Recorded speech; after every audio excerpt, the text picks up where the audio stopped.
आमच्या सर्व तेलुगू समाजाच्या लोकांना कळलं की नक्की इथे काय चाललंय, म्हणून अख्ख्या संपूर्ण समाज, आमच्या पद्मशाली समाज, मी स्वतः माझ्यासोबत संपूर्ण समाज आम्ही भारतीय जनता पार्टीमध्ये प्रवेश केलेला आहे. नगरसेवकाचा उमेदवार म्हणून यावं असं कधी वाटलं नाही, तर आज तुम्ही सपोर्ट करताय. वाटतो आम्हाला की आमचं तेलुगू समाजाचा पाहिजे, पण प्रत्येकी तिकडे विजय बनगे असे ते 20 वर्षापासून सर्वांना केलंय. तेलुगू समाजाला पण कायदे दिली आहेत. त्या मुंबईत तुम्ही लिस्ट बघा, त्यांचा झालेला जो लिस्ट काढा तुम्ही उमेदवारांचा, ते एकही तेलुगू व्यक्तींना उमेदवारी प्रतिनिधित्व दिलं नाही. तेव्हा 10 वर्षानंतर त्याला 1000 फळं येतील. बरोबर. ते फळ मी तोडून दिले तुम्हाला, अरे पण ते लावले कोण? त्यांचा कॉन्सेप्ट कोणात होता ते मेन इम्पॉर्टंट ना. इथे नमक काढून ते इथे चेअर करतो तो परप्रांती असतो. आम्ही जिथे माती मध्ये जन्म आलेला आहे ते आमचा ये जन्मभूमि आणि कर्मभूमि आणि मरणभूमि हेच है.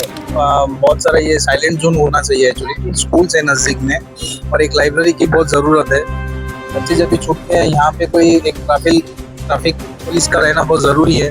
पक्षात गेलो ते मला असं थोडं न्यायिक वाटलं, कारण समाजासाठी काहीतरी करावं म्हणून आम्ही पक्षात आलो, पण तिथे काय होत नाही, ते होणार आहे म्हणून आम्ही त्यात. तुमचा जन्म इथलाच आहे, मग तुम्ही महाराष्ट्रीयनच आहात ना? बरोबर वाटतंय कसं वाटतं? नाही म्हणजे असा विचार करणारे असं बोलतात की हे परप्रांतीय म्हणून. आम्हाला असं वाटलंच नाही आम्ही परप्रांतीय म्हणून. आम्ही इकडे स्थानिक एवढा आम्हाला हक्क दिलेला आहे.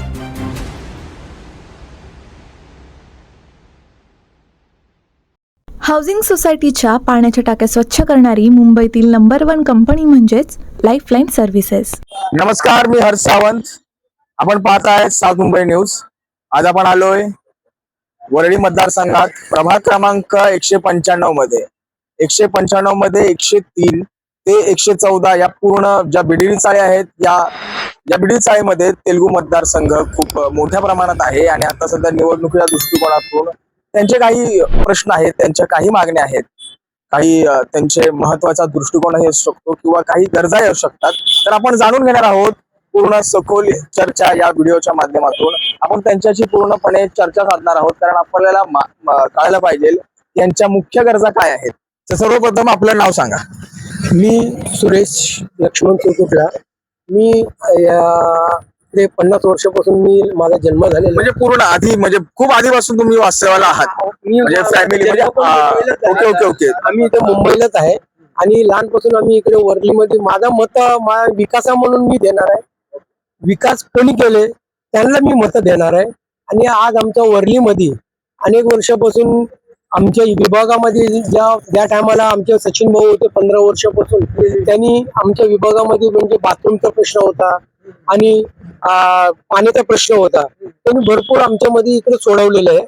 आणि मध्ये इकडे म्हणजे 2 बिल्डिंगच्या मध्ये पण अनेक एकदम खूप घाण असायचा, पण भाऊनी त्यांचे म्हणजे लादीकरण करून म्हणजे आमच्या वरलीला म्हणजे असं रूपांतर केलं की लोकांना म्हणजे जे सोय करून जे पाहिजे होता तसं आपण आम्हाला करून दिलं. पण आज आणखीन आमच्या समाजासाठी जेव्हा आमचे बालाजी मंदिर होतं, त्या आम्ही ज्या टायमाला आम्ही साहेबांना मागितलं तेव्हा आम्हाला बालाजी मंदिरला पण त्यांनी पूर्ण बनवून दिलं. आणि त्यानंतर आम्हाला मार्कंडेश्वर मंदिर होता, त्या मंदिरला पण त्यांनी फंड आणून आम्हाला मंदिरचा पण विकास करून दिलं.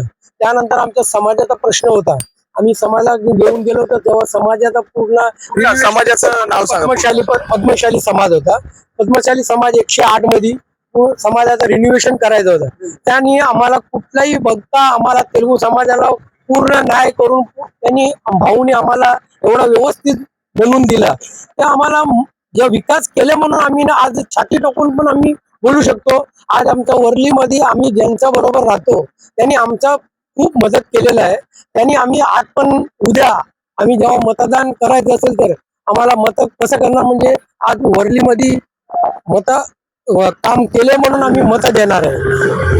आणि आमचे स्थानिक आता आमच्या विजय बनगे साहेब आम्हाला उभा आहे ते, त्यांनी अनेक 20 वर्षापासून आमच्या विभागामध्ये काम केलेलं आहे. सध्या आता तुम्हाला काय वाटतं की तुमच्या गरजा बिल्डिंगच्या असतील, काय असेल त्याच्यामध्ये काय जरी काय म्हणतो आपण तुटपुंजी काही गरजा असतात त्या पूर्ण होतील का, मदत करतील का? कारण कसं आहे, तुमचा प्रश्न राहिला, कारण थोडी भाषेचा विरोधाभास होतो, कारण भाषा जेवढी पोहोचत नाही. कारण मुख्यतः आपण पाहिलं या पूर्ण प्रभागामध्ये मराठी लोक जास्त आहेत, पण थोडं कधी असं वाटतं त्रास होतो बोलताना वगैरे, काय असं झालंय?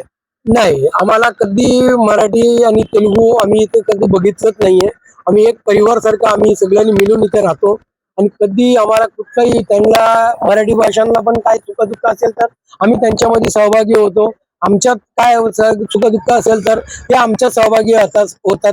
आम्हाला कधी आम्ही असं काही ना बघितलं की आम्ही परप्रांतीय म्हणून आम्ही इकडे आम्ही विकास केला. आम्ही लहानपासून आम्ही एकमेकांचं काम व्यवस्थित तुमचा जन्म इथलाच आहे, मग तुम्ही महाराष्ट्रीयनच आहात ना? परप्रांतीय कसं म्हणतात? नाही नाही नाही, म्हणजे असा विचार करणारे असं बोलतात की हे परप्रांतीय म्हणून. आम्हाला असं वाटलंच नाही आम्ही परप्रांतीय म्हणून. आम्ही इकडे स्थानिक एवढा आम्हाला हक्क दिलेला आहे की आम्ही कुठल्याही आम्ही आमच्या समस्या घेऊन आमच्या स्थानिकाकडे जातो. आम्हाला पूर्ण त्यांनी आम्हाला बनवून दिलेलं आहे. त्यामुळे आम्ही आज छाती टाकून बोलतो की आम्हाला त्यांनी आम्हाला काम केलं म्हणून आज आमचं मत आहे ना आम्ही देणार. म्हणून आम्ही छाती टाकून त्यांचं नाव आणि स्पष्ट करून सांगतोय की विजय बनगे आमच्या स्थानिक मध्ये अनेक 20 वर्षापासून त्यांनी खूप चांगलं काम केलं. तर मी पण बोलतो की माझे एवढ्या मित्रांना बाकी आमचा समाज आहे ना त्यांच्याच पाठीशी आहे म्हणून आहे ना छाती टाकून आम्ही बोलू शकतो. तुमचं पाणी दिसतं स्वच्छ, पण आहे का खरंच सुरक्षित? घाण, बॅक्टेरिया आणि साचलेली शेवाळे टाकीतून पिण्याचं पाणी रोज तुमच्या घरी पोचतं. मुलांचं आरोग्य, वृद्धांची तब्येत सगळं या पाण्यावर अवलंबून आहे. म्हणूनच पाण्याच्या टाक्यांची वेळेवर स्वच्छता ही निवड नाही, गरज आहे. 22 वर्षांचा अनुभव, आधुनिक साधनं आणि शुद्धतेची हमी. आरोग्याला प्राधान्य द्या आणि टाकीची जबाबदारी आमच्याकडे सोडा. लाईफलाईन सर्व्हिसेस, सुरक्षित पाण्याचं सुरक्षित नाव.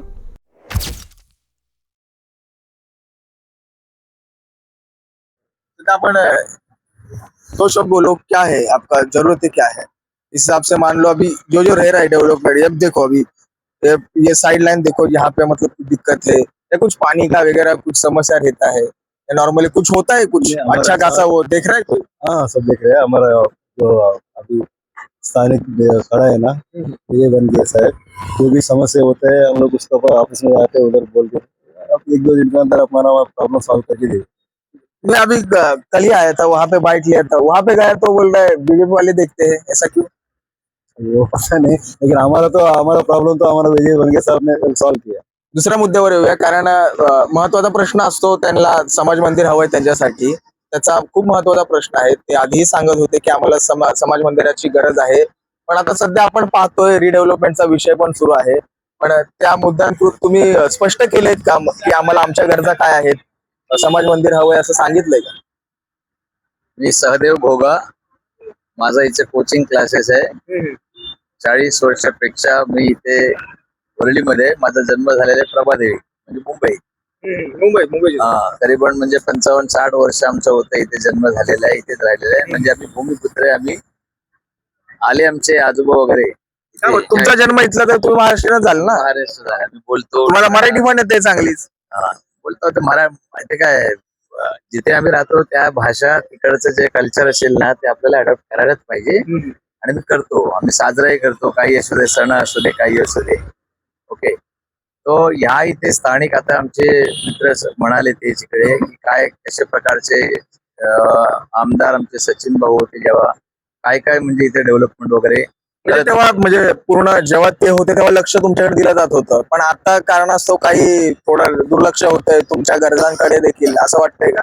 नाही, दुर्लक्ष कुठे होत नाही. आता बघा तुम्ही, आता 40 माळ्याचे टावर होत आहेत, 500 फुटाचं घर भेटतात एकेकाला. तुम्ही मागे बघितलं का बीडीडी चारचं एक खूप दिवसापासून 30-40 वर्षाचं स्वप्न होतं, हे आता होतंय ना, ह्याच काळात तर होतोय. आता 500 फूट म्हणजे काय, आता एका रूम मध्ये मुख्यमंत्री म्हणतायत तर हे माझंही स्वप्न आहे आणि मीच हे करतोय. मुख्यमंत्री म्हणजे देवेंद्र फडणवीस असे म्हणतायत की हे माझं स्वप्न आहे, हे मी पूर्णत्वाला लावलंय म्हणून झालंय, असं ते म्हणतायत. त्याच्यावर काय प्रतिक्रिया आहे? बघा, हे ना मोठे मोठे प्रोजेक्ट असतात ना, हे ऑन गोईंग प्रोसेस असतात. सुरुवात नारळ फोडून जे काय पुढाकार घेतात पहिले, म्हणजे एक बी असते ना, एक बी जमिनीत कोणी बोन करीब हे करतो ना, तेव्हा तुम्ही 10 वर्षानंतर त्याला 1000 फळं येतील. ते फळ मी तोडून दिले तुम्हाला, अरे पण ते लावले कोण, त्यांचा कॉन्सेप्ट कोणात होता, ते मेन इम्पॉर्टंट ना, ते बघायचं. आता ते कसे म्हणजे लोकांनी इथे येतात. आता इथे मुंबईमध्ये बीएमची शाळा आहे, तर बीएमची शाळा आता सगळ्या विद्यार्थी संख्या कमी होतोय. आता आमचे तेलुगू होते, तेलुगूच्या आसपास मध्ये मला वाटतंय की 4-5 शाळा होते, भरत होते ऍडमिशन अशी एकदम. पण असं आता सध्या असं आहे ना मराठी भाषासाठी पण क्लासमध्ये मुलांचं म्हणजे आता संख्या कमी होते, कारण की इंग्लिश मिडियम जात आहेत.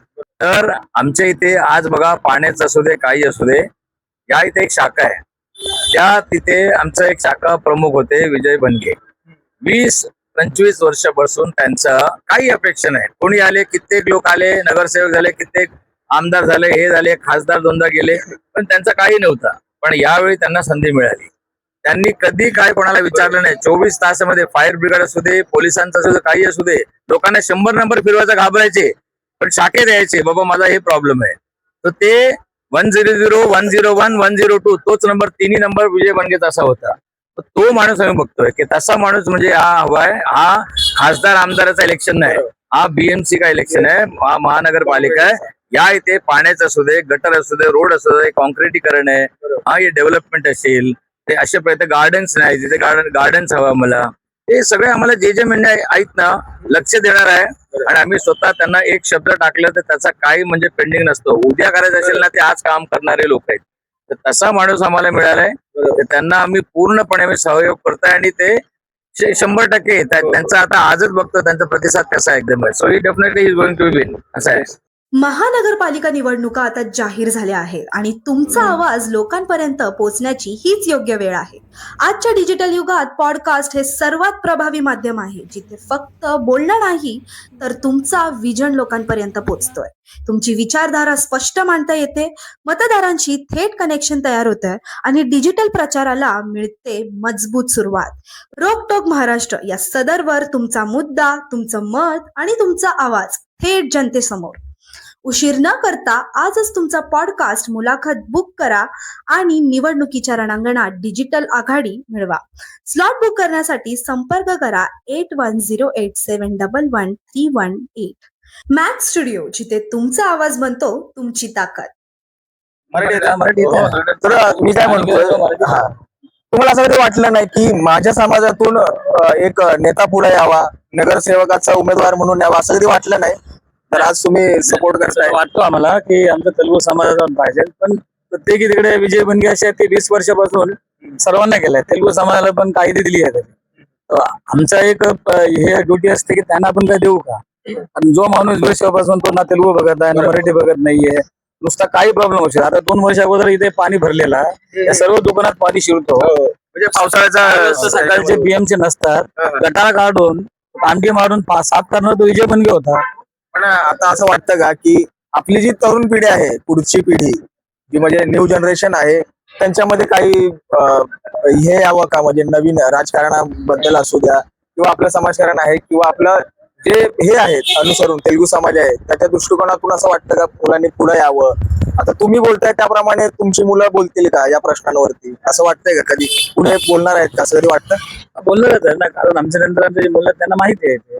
आता काल आमची कारण आपण तसं नाही, माझं म्हणणं कसं आहे की यंग जनरेशनचे विचार खूप वेगवेगळे आहेत, पण आपण कसे विचार आपल्याच्या पद्धतीवर रुलावर कसं तुम्ही आणणार ते? यंग जनरेशन त्यांना माहित आहे की आता कसं की विजय बनगे त्यांना बघून तो यंगच आहे, म्हणजे जास्त हे नाही झालाय. म्हणजे आमची नंतर जी मुलं येतात त्यांना हे माहित आहे की मैदानात जेव्हा स्पोर्ट्स होतो, मैदान पाहिजे, त्यांना अजून काय ऍक्टिव्हिटी पाहिजे, यंग मुलं त्यांच्याकडे जातात. त्याचे यंग जनरेशनला माहित आहे की पुढचा पाऊल, आता हे जुने बिल्डिंग आहेत तर नवीन बिल्डिंग आले तर नवीन प्रॉब्लेम असणार आहेत. अगला सवाल ये है कि तेलुगु भवन क्यों चाहिए, इसकी मतलब जरूरत क्या है वो बताओ. तेलुगु भवन चाहिए तो सालों हम लोग का बाप दादा परदादा से यहाँ पर ये है, लेकिन हम लोग को कोई यानी इतना ये नहीं करके अपना पब्लिक को कुछ रिस्पॉन्स नहीं करके सब लोग तेलुगु वाले इकट्ठा होकर अपना भी तेलुगु वाला भवन है मौना मांगते करके हम लोग एक मुद्दा रखा था. और जैसा आदित्य साहब ने जो गए इलेक्शन में जीता, तुरंत ही उन्होंने असेंबली में मुद्दा रखा तेलुगु भवन चाहिए, क्योंकि वो मेजोरिटी ज्यादा है तेलुगु असेंबली उनके उसमें आता है. उसमें मुद्दे में पहला मुद्दे में उन्होंने तेलुगु भवन का मुद्दा किया है और बैनर भी हुआ है, वो तेलुगु भवन के लिए आप जगह दे दो, हम उसका बंदोबस्त करके उनको दे देंगे करके. लेकिन सामने वाला जो सत्ताधारी सरकार है वो कुछ रिस्पॉन्स नहीं दिया, कुछ नहीं बोला. चलो अभी आते हैं, ये जो यहाँ पे है शिक्षक है हमारे, अभी 5 से 6 साल से पढ़ा रहे हैं, तो अभी इनका दृष्टिकोण जानते हैं. जो विद्यार्थी है आपके पास आते हैं, जो अभी आसपास वाले ही है, कैसा है नेचर, क्योंकि आपकी भाषा भी थोड़ा डिफरेंस आता है, वो अभी मराठी रहेंगे, कोई अलग अलग लैंग्वेज के रहेंगे, तो कैसा आता है, कुछ होता है, डिफरेंस आता है कुछ कभी? नहीं, ऐसा डिफरेंस तो नहीं है। जो मुंबई में बॉर्न एंड बॉटअप है, उनको ऑलरेडी ये सब लैंग्वेज के साथ उन लोग पहले से उनको आदत होती है, तो ये सब उन लोग एकदम नेचरेबल और फेवरेबल है उनके लिए। अभी आपके जो विद्यार्थी है उनको क्या अभी चाहिए? लगभग में अभी जो जरूरतें है, यहाँ से मान लो अभी रीडेवलपमेंट अभी चल रहा है, जो बड़े बड़े टैंकर्स आते हैं, बड़े बड़े ट्रॉलीज आते हैं, उससे कुछ तकलीफ होती है कभी रोड पास करने में वगैरह? कुछ बताइए, कुछ हुआ है समस्या? यहाँ पे देखो, यहाँ पे एक चौक पे ये बहुत सारा ये साइलेंट जोन होना चाहिए एक्चुअली। स्कूल्स है नजदीक में और एक लाइब्रेरी की बहुत जरूरत है। बच्चे जब भी छूटते हैं यहाँ पे कोई एक ट्रैफिक पुलिस का रहना बहुत जरूरी है, क्योंकि बच्चे छूटते हैं यहाँ पे। बहुत सारे राइडर्स कभी कभी गाई में बहुत जल्दी आते हैं और उनका स्कूल का छूटने का वक्त ऐसा होता है कि ऑफिस जब भी छूटता है तभी वैसे बहुत जन जाते रहते हैं यहाँ पे। तो बहुत सारे ऐसे इश्यूज है। और यहाँ पे एक जो स्पीड ब्रेकर्स है जगह जगह पे लगा हुआ है, लेकिन फिर भी उसको जो क्या बोलते हैं स्पॉटलाइट, उसको जो नाइट में भी बहुत सारे इश्यू है। मेनली लाइब्रेरी एक चाहिए, स्टॉपर्स वगैरह नहीं। अजूनही काही प्रश्न आहेत, इथलेच रहिवासी आहेत पण ते मराठी बांधव आहेत, आपल्याला सांगतील कसं जुळवून तुम्ही कसं काय घेतलं पूर्ण हे? हा पाहिलं तर तेलुगू मतदारसंघ आहे, तेलुगू लोकवस्ती आहे, पण यांच्याबरोबर कसं काय जुळवून घेतलं एवढ्या लवकर? सर, मी ज्ञानेश्वर शिवराम शेडगे. माझा जन्म इथे झाला आणि आता वय 70 आहे. लहानपणापासून आम्ही तेलुगू बांधव म्हणा, इतर गुजराती कोणाचे, म्हणजे आमचे खेळीमेळीचं वातावरण, म्हणजे एका बिल्डिंग राहतो, असं नाही की तो तेलुगू आहे म्हणून आम्ही त्याच्याबरोबर खेळायचं नाही. गुन्हा गोविंद आज 70 वर्ष आम्ही एकत्र नांदतोय. कुठलेही त्यांचे प्रश्न असो, आमचे प्रश्न असो, गोव्यात आमचा आता विजय बंगे जो शिवसेनेचा आहे उभा राहिलाय, त्याला आम्ही फार मदत केली आणि त्यांनी आम्हाला भरपूर मदत दिलाय. जेणेकरून आमचे संडास, त्यावेळेला आम्हाला संडास जायला नव्हतं की पाय टाकल्यानंतर चपचप आवाज यायचा, लाद्या उकडल्या होत्या.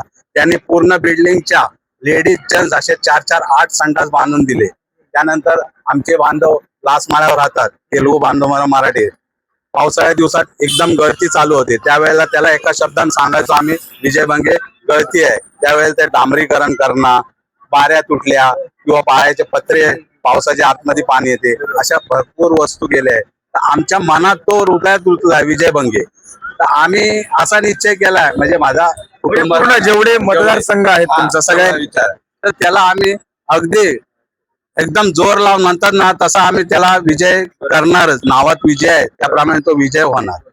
तर मुळात आपण पाहिलं लोकांची जी प्रश्न आहेत आणि त्या प्रश्नांमध्ये मुख्य कारण काय, त्यांना डेव्हलपमेंट हवंय, चांगल्या पद्धतीने हवंय. आणि आपण पाहिलं मुळात जे 103 पासून ते 114 पर्यंत जो पूर्ण हा मतदारसंघ आहे, जो तेलुगू मतदारसंघ आहे, त्यामध्ये मराठी बांधवी राहतात त्या बिल्डिंग मध्ये, त्यात काय म्हणजे शंकाच नाही. पण सध्या लोकांचं एकच म्हणजे व्यक्तिमत्व आहे की लोकांना विकास हवाय, त्यांचं तेलुगू भवन हवंय, विद्यार्थ्यांसाठी चांगल्या नीटनेटक्या लायब्ररीज हव्यात, कारण जेणेकरून शिकतील. कारण ज्या खोल्या आहेत, जे ब्लॉक्स आहेत बिल्डिंग्स आहेत, त्याच्यामध्ये पूर्ण फॅमिली राहू शकत नाही. कारण आपण आताही पाहतोय की या ठिकाणी ज्या फॅमिलीज आहेत ते अजूनही एकत्रित राहतात, म्हणजे मोठी फॅमिली आहे त्यांची, त्यामुळे थोडे प्रॉब्लेम येतात. पण एवढंच आहे की आता या दृष्टिकोनातून, निवडणुकीच्या दृष्टिकोनातून लोकांचा जो कल आहे तो विशिष्ट पक्षाला जातोय. आता काही कार्यकर्तेही असू शकतात, काही सामान्य स्थानिक पण आहेत, पण प्रत्येकाचे विचार आपण जाणून घेतलेत. कारण लोकांची मतं अडवण्याचा आपला काही अधिकार नसतो, कारण ती त्यांची स्वतंत्र मतं असतात, त्यामुळे लोक मांडत राहतात. महापालिका निवडणूक लढायची आहे, मग प्रभागासाठी तुमचं विजन काय? तुम्हाला ही निवडणूक का लढायची आहे? साऊथ मुंबई न्यूज चॅनलवर देता येईल याच प्रश्नाची उत्तरं. माझा प्रभाग माझा विजन, मुलाखतीचा स्पेशल शो. मुलाखतीची वेळ 20 ते 30 मिनिटं. अद्ययावत स्टुडिओ आणि 2 कॅमेरा सेटवर होईल रेकॉर्डिंग. मुलाखत साऊथ मुंबईच्या सर्व सोशल मीडिया अकाउंटवर प्रसारित केली जाईल. अधिक माहितीसाठी संपर्क साधा 8108711318 या क्रमांक नंबरवर. ज्या प्रभाग क्रमांक 195 मध्ये आहेत त्या प्रभागामध्ये तेलुगू मतदारसंघ मोठ्या प्रमाणात आहे. बिल्डिंग क्रमांक 103 114 या पूर्ण बिल्डिंग मध्ये जो तेलुगू मतदारसंघ आहे खूप मोठ्या प्रमाणात आहे. आणि सध्या निवडणुकीच्या दृष्टिकोनातून त्यांचे काही प्रश्न आहेत. आपण याआधी पण काही प्रश्न पाहिलेत. सर्वप्रथम आपलं नाव सांगा. हरिप्रसाद कस्तुरी, पद्मशाली समाज सुधारक मंडळचे अध्यक्ष. सध्या बघा काय वाटतं की सध्या आपला तेलुगू मतदारसंघ आहे, पण तुमच्या काही मागण्या असतील, तुमच्या काही विषय असतील, तुम्हाला नवीन काय हवंय त्याबद्दल काय सांगाल का? आमचा गेले 1974 पासून साधना मिल जवळ एक लँड होता पद्मशाली भवनासाठी. ते आता जे मागचे जे कॉर्पोरेटर होते, नगरसेवक होते, ते शिवसेनेचे आणि दुसऱ्या पक्षाचे होते. ते कधी आम्हाला म्हणजे इलेक्शन आलं की आम्ही भवन बनवून देणार असं आश्वासन द्यायचं. अजूनपर्यंत ते असंच ते रगडलंय. आता गेले 6 महिन्यापासून की आता सेंट्रलमध्ये आणि स्टेटमध्ये जे बीजेपी सरकार कॅबिनेट मिनिस्टर आपला मंगल प्रभात लोढा साहेब यांनी म्हणजे त्यांच्या नेतृत्वात ते आपला जे भवनाचं जे प्रोसिजर आहे ते पुढे आणून आता जे उमेदवार उभा आहे ते आमच्या भारतीय जनता पार्टीचे राजेश कांगणेजी वार्ड क्रमांक 195 चे ते उमेदवार आहे. आणि तसंच आपल्याला इतका दिवस आमच्या तेलुगू वोटरांना ते म्हणजे वापरले, म्हणजे इथे नाहीतरी कोणी वापरलंय कोणी पण? ते अगोदरचे नगरसेवक जे होते म्हणजे ते आता उभाटा झाले. ते लोकांनी आम्हाला केवळ आश्वासन दिलं, पण काही आमच्या तेलुगू लोकांसाठी प्रयत्न किंवा काही केला नाही. पण ते आधीचा जो होता तो उभाटाचा असेल, पण तो आता शिंदे गटामध्ये गेलाय. पण तरी पण असं म्हणणं आहे ते म्हणजे ते काय झालं की ते एकत्र होते आणि म्हणजे जेव्हा एकत्र होते तेव्हाच सांगताय. तेव्हा एकत्र होते ते म्हणजे शिंदे गट म्हणजे ते बाहेर पडले. नंतर आम्ही भाजपचं आम्ही तसेच होते, पण आमचं काही म्हणजे ते काही केलं नाही आमच्यासाठी आणि आताही करत नाही. म्हणून आम्ही आमच्या प्रयत्नाने, आमच्या समाजाच्या प्रयत्नाने आता जे सरकार आहे आपल्या बीजेपीचा महाराष्ट्र स्टेटमध्ये, ते कॅबिनेट मिनिस्टर मंगल प्रभात लोढाजी यांच्या नेतृत्वात ते आमच्या ते भवनचा निर्माण कार्यक्रम ते पुढे आणले. असं म्हणजे आमचा सर्व इथे तेलुगू बांधव आहे ते आमचा मागणी आहे आणि ते आम्ही आता ते आमच्या उमेदवाराला निवडून घेऊन ते काम आम्ही करून घेणार असं ते उमेदवारांनी पण आपल्याला आश्वासन दिलं. पण आपण आता अजूनही वेगळा प्रश्न आहे, कारण आपल्याला जाणून घ्यायचे कि कितने साल से रहते हो यहाँ पे? मैं 50 साल से रहता हूँ। तो अभी इतना 50 साल है, कुछ डेवलपमेंट हुआ है आपके हिसाब से? आपके मतलब जो आपका मतदार संघ है उस हिसाब से, तेलुगु मतदार संघ है, पूरा बॉडी है, बिल्डिंग है, उस हिसाब से कुछ हुआ है अच्छा, या कुछ और इम्प्लीमेंट उसमें चाहिए, कुछ ऐसा लगता है? अभी तो क्या इम्प्लीमेंट है सर, अपना बार्ली पर एक भी कॉलेज नहीं है, एक भी कॉलेज नहीं है। स्कूल में जब एडमिशन के लिए जाएगा तो भी बहुत दिक्कत होता है। इधर भी रिक्वेस्ट जाके किधर अपने को बोतल लाया के उधर जाके एडमिशन लेना पड़ता है, यही मुद्दा है। और एक मुद्दा है सर, अपना ट्रेन का जो मुद्दा है, अपना एक ही ट्रेन चलता है मेरे मुंबई से लेके हैदराबाद तक, एक ही ट्रेन चलता है। मतलब कौन सा ट्रेन? मेल ट्रेन की बात कर रहे हो? मेल ट्रेन की हाँ, बात कर रहा हूँ। बोलिए। अगर उसमें देवगिरी चलता है, देवगिरी में इधर 14 लाख पब्लिक अपना है, उसमें मुंबई में इधर जाने के लिए बहुत दिक्कत होता है। अपन ट्रेन टिकट बुकिंग करेगा तो उसमें तो मिलता नहीं। तो फिर अभी इतना दिक्कत है तो आप मतलब ट्रैवल कैसे करते हो, वहाँ पे जाते कैसे हो? अभी ट्रैवल का बस में चलता है, अभी बस में भी आजकल टिकट भी नहीं मिल रहा है। ट्रैवल वाला ट्रैवल बस रहता है, वो बस के ऊपर भी टिकट भी नहीं मिल रहा है। पाणी हे केवळ शरीराची गरज नाही, ते मनाचीही शांतता आहे. जेव्हा तुम्हाला माहीत असतं की आमचं पाणी शुद्ध आहे, सुरक्षित आहे, तेव्हा मनही निर्धास्त राहतं.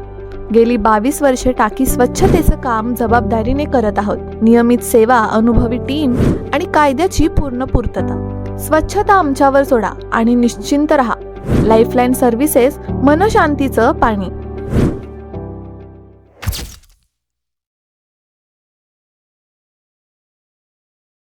तर हा तेलुगू मतदारसंघ आहे, या पूर्ण मतदारसंघाची माहिती त्यांना पूर्ण आहे. तर मला एवढंच म्हणायचं आहे की सध्या वारं कोणाचा वाटतंय तुमच्या पूर्ण मतदारसंघामध्ये? असं आहे की तुम्ही म्हटलात इच्छुक उमेदवार, खरंच मी इच्छुक होतो वार्ड नंबर 1. पण काय झालं, काय नेमकं झालं काय? माझ्या परीने मी माझ्या पूर्ण क्षमता लावली होती. आता पक्षश्रेष्ठींनी जर मला नाकारलं, कुठल्या विषयावर नाकारलं, काम नाकारलं, हे पक्षश्रेष्ठींनाच माहिती. नाही, पण मुळात तुम्ही अपक्ष का नाही लढलात? नाही, मी पहिल्या दिवसापासून मी कधीच विचार केला नव्हता की मी अपक्ष लढवेन. मला पूर्ण आश्वासन होतं की मी गेले 40-50 वर्ष जे काय माझं म्हणजे जे काही राजकीय क्षेत्र जे माझं सेवा आहे ते मी या शिवसेनेतून केलेलं होतं. एक छोटासा सैनिक म्हणून काम केलं अनेक वर्षांपासून. पण मला असं आता वाटतं सर की तुम्हाला सध्या मिळेल. सध्या नाराजी का आहे? जुन्या ज्या आता तुम्ही सोडलंय पण नाराजी का आहे? मला तेच म्हणायचं की अनेक वर्षापासून समजा एक शिवसैनिक म्हणून मी तिथे काम करतोय, तर जर एक ओबीसी म्हणून रिझर्वेशन झाल्यानंतर आमच्या पद्मशाली समाजाकडून एक इच्छा जाहीर झाली होती की पद्मशाली समाजाचा एखादा व्यक्ती जे पक्षातून अनेक वर्षापासून काम करतोय त्यांना एक प्रतिनिधित्व मिळालं पाहिजे, असा एक लोकांची इच्छा होती. म्हणून मी मैदानात उतरलो होतो. पण या मैदानात उतरल्यानंतर मला असं दिसलं की इथं कुठे आपल्याला या पक्षात आपल्याला आता काय स्थान दिसत नाही आणि कुठे विचार नाही होत नाही. तर याविषयी मला खूप दुःख वाटलं की किमान ऍटलिस्ट विचारून बोललं तरी पाहिजे होतं की बाबा काय तुझं म्हणणं आहे, काय तुझं काहीच विचारणा न करता डायरेक्ट त्या विजयचं डायरेक्ट नेमणूक म्हणजे त्यांना तिकीट देण्याचं कळलं.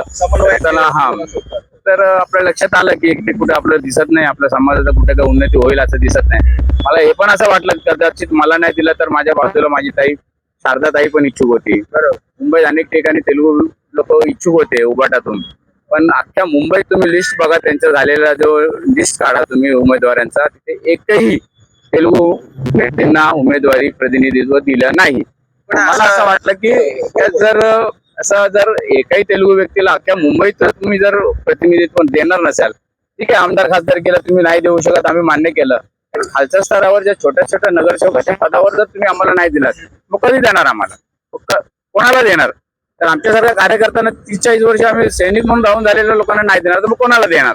हा एक प्रश्न पडला.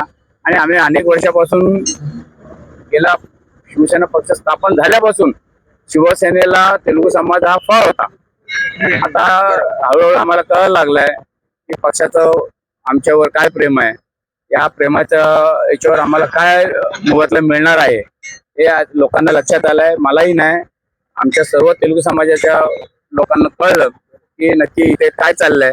म्हणून अख्ख्या संपूर्ण समाज, आमच्या पद्मशाली समाज, मी स्वतः माझ्यासोबत संपूर्ण समाज आम्ही भारतीय जनता पार्टीमध्ये प्रवेश केलेला आहे. आणि आम्हाला तिथे अपेक्षा आहे की या पार्टीमध्ये नक्कीच आमच्या जे काही मागण्या आहेत, आमचं प्रतिनिधित्व म्हणा, समाजाचे काय प्रश्न आहेत म्हणा, कारण केंद्र शासन, राज्य शासन आणि येणारा बरं, त्यांच्या अधिपत्याखाली येत आहे, पण तुमचे प्रश्न पोहोचतील का त्यांच्यापर्यंत? आता तुम्ही ज्या पोटतिडकीने आता म्हणालात की ह्या गोष्टी आहेत, त्याची खंत आहे, पण सध्या तुमचे विचार त्यांच्याजवळ पोहोचतील का असं वाटतंय का?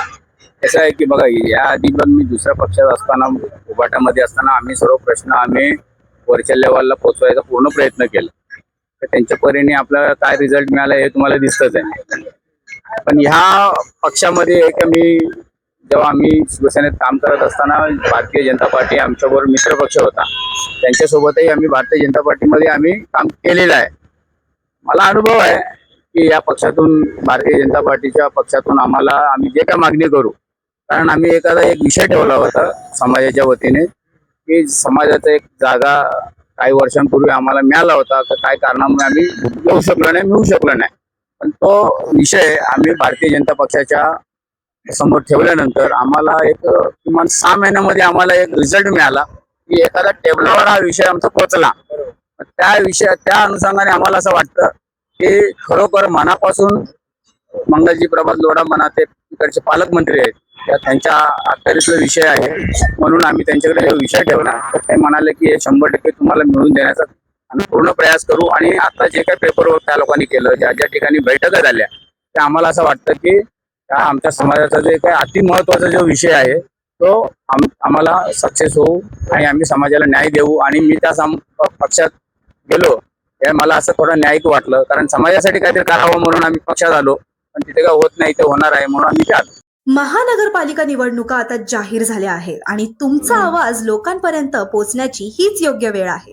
आजच्या डिजिटल युगात पॉडकास्ट हे सर्वात प्रभावी माध्यम आहे, जिथे फक्त बोलणं नाही तर तुमचा विजन लोकांपर्यंत पोहोचतोय. तुमची विचारधारा स्पष्ट मांडता येते, मतदारांशी थेट कनेक्शन तयार होतंय आणि डिजिटल प्रचाराला मिळते मजबूत सुरुवात. रोकटोक महाराष्ट्र या सदरवर तुमचा मुद्दा, तुमचं मत आणि तुमचा आवाज थेट जनतेसमोर. उशीर न करता आजच तुमचा पॉडकास्ट मुलाखत बुक करा आणि निवडणुकीच्या रणांगणात डिजिटल आघाडी मिळवा. स्लॉट बुक करण्यासाठी संपर्क करा 8108711318. मॅक्स स्टुडिओ, जिथे तुमचा आवाज बनतो तुमची ताकद. आपण पाहतोय थोडे गरजेचे असतील पूर्ण जुन्या काही गोष्टी, पण आता नव्याने ते विचार चालू आहेत त्यांचे. पण आता सगळ्यात महत्वाचा प्रश्न आहे, मी विचारतोय, तेलुगु भवन क्यों चाहिए, क्यों, वो संभावना क्या है, क्यों, किस लिए चाहिए, वो बताइए. तेलुगु भवन इसलिए चाहिए हमको, हमारे लिए तेलुगु लोग के लिए कुछ भवन नहीं है. हमारा इतना सारा फंक्शंस होते हैं, वो सब करने के लिए हम लोग को उधर उधर दौड़ना पड़ता है. रोड के साइड में हम लोग को स्टेज बांध के करना पड़ता है. तो उसके लिए हम लोग को एक भवन चाहिए रहते हैं हर एक जन को. कहीं अगर इधर हमारे लोग वर्ली के अंदर अभी देखा जाएंगे तो अगर 15 से 20 हजार लोग इधर है, वहाँ पे 195 में पकड़ेगा तो भी 9,500 लोग हो जाता. तो हम लोगों को इसके लिए भवन तो बहुत सालों से हम लोग प्रयत्न कर रहे हैं उसके लिए, बट नहीं हो पा रहा है. अभी रमेश बंतरंगा बोला, हमारा हरिप्रसाद कस्तूरी जी अध्यक्ष भी बोल रहे थे कि हमारे लिए जगह है, बट लेकिन इतना दिन से वो लोग बोल रहे हैं कि हम देंगे देंगे बोल रहे, लेकिन वो टाल रहे, बट अभी तक नहीं हो पा रहा है. मराठी नहीं आती, कुछ होता है, ऐसा कुछ हुआ है जो प्रभाग में आपके 195 कुछ हुआ है क्या ऐसा?